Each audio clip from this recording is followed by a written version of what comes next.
आज की कक्षा में हम अध्याय 4 के प्रश्नावली 4.4 का पहला प्रश्न हल करेंगे और इस प्रश्न के हल के साथ ही आपका स्वागत है। प्रश्न के अनुसार दिए गए द्विघात समीकरण में मूलों की प्रकृति ज्ञात करो और यदि मूलों का अस्तित्व हो तो उन्हें प्राप्त भी करो। इससे पहले कि हम प्रश्न का हल शुरू करें, कुछ आवश्यक बातों पर ध्यान दे देते हैं।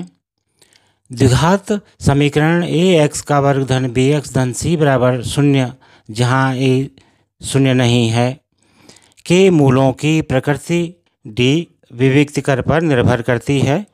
यदि b स्क्वायर माइनस 4ac का मान 0 हो, यानी d बराबर 0 हो, तो दो बराबर वास्तविक मूल होते हैं, और यदि d का मान 0 से बड़ा हो तो भिन्न वास्तविक मूल प्राप्त होते हैं, और यदि d का मान 0 से छोटा हो तो कोई वास्तविक मूल नहीं होता। इससे पूर्व में द्विघात समीकरण के मूल हम गुणनखंड विधि द्वारा या पूर्ण वर्ग विधि द्वारा ज्ञात कर चुके हैं। द्विघात समीकरण के मूलों को एक और सूत्र के द्वारा प्राप्त किया जा सकता है, जिसे हम द्विघात सूत्र के नाम से जानते हैं या श्रीधराचार्य सूत्र के नाम से जानते हैं। यह सूत्र x बराबर -b plus minus under root b square minus 4ac upon 2a के रूप में है। आइए इस सूत्र की मदद से प्रश्न को हल करते हैं। पहले प्रश्न का पहला भाग है 2x का वर्ग ऋण 3x धन 5 बराबर 0। तो सबसे पहले हम यहाँ विविक्त कर यानी d की जांच करेंगे। तो d बराबर b का वर्ग ऋण 4ac, इस विविक्त कर में हम दी गई द्विघात समीकरण से a b c के मान छांट करके लिखेंगे और फिर देखेंगे कि मूलों की प्रकृति कैसी है। द्विघात समीकरण से a बराबर 2, b बराबर ऋण 3 और c बराबर 5 है।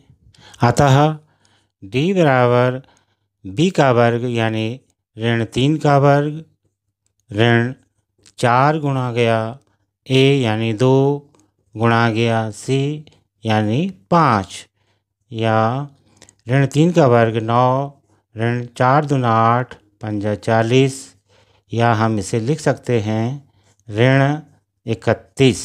यहाँ d बराबर ऋण 31 आया है। इसका अर्थ है d इज़ लेस देन 0, और इस स्थिति में द्विघात समीकरण का कोई वास्तविक मूल नहीं होता है। अब हम प्रश्न संख्या 1 का तीसरा भाग हल करेंगे। तीसरा भाग है 2x का वर्ग ऋण 6x धन 3 बराबर 0। तो इस द्विघात समीकरण से सबसे पहले हम a बराबर 2, b बराबर ऋण 6 और c बराबर 3 छांटते हैं और विविक्त कर की जांच करते हैं। d बराबर b स्क्वायर माइनस 4ac और d बराबर ऋण 6 का वर्ग ऋण 4 गुणा गया 2 गुणा गया 3 बराबर ऋण 6 का वर्ग 36 ऋण 4 दूना 8 3 24 बराबर 12। तो d का मान 12 आया है, या d इज़ ग्रेटर देन 0। इस स्थिति में जब d का मान 0 से बड़ा होता है तो दो भिन्न वास्तविक मूल प्राप्त होते हैं। दो भिन्न वास्तविक मूल होंगे। अब हम इस प्रश्न को आगे हल करके इस द्विघात समीकरण के मूलों को प्राप्त करेंगे। तो द्विघात समीकरण हम लिख लेते हैं x बराबर -b प्लस माइनस वर्गमूल b² - 4ac सारे का वर्ग 2a। अब a b c के इन मानों को हम द्विघात सूत्र में रखेंगे, या x बराबर ऋण और b का मान है -6 धन ऋण वर्गमूल b का वर्ग यानी -6 का वर्ग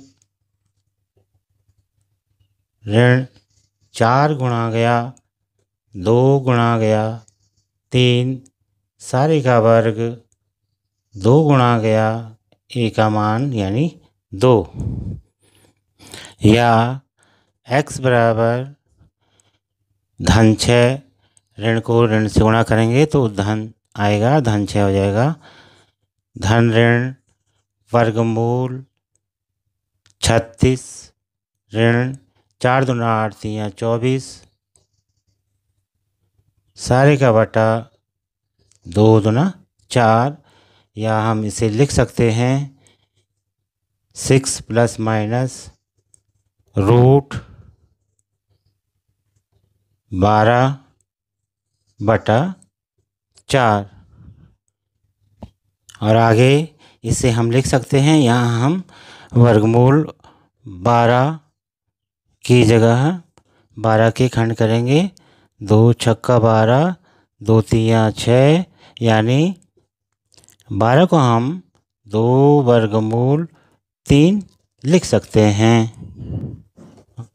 अतः आगे हम ऐसे लिख सकते हैं 6 धन ऋण 2 वर्गमूल 3 सारे का बटा 4, या x बराबर 2 3 6 2 एकम 2,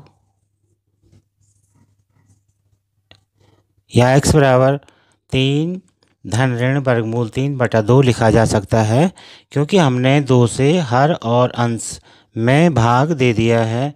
2 दूना 4 2 3 6 और 2 एकम 2, इस तरह से 3 धन ऋण वर्गमूल 3 सारे का बटा 2 प्राप्त हो गया है। अब यहाँ x के दो मान, एक बार हम 3 धन वर्गमूल 3 लेंगे और एक बार हम 3 ऋण वर्गमूल 3 लेंगे, तो इस तरह से x के दो मान प्राप्त हो जाते हैं। x बराबर 3 धन वर्गमूल 3 सारे का बटा 2 तथा x बराबर 3 ऋण वर्गमूल 3 सारे का बटा 2। इस तरह से इस द्विघात समीकरण 2x का वर्ग ऋण 6x धन 3 बराबर 0 के 2 मूल प्राप्त हो गए हैं। x बराबर 3 धन वर्गमूल 3/2 तथा x बराबर 3 ऋण वर्गमूल 3/2।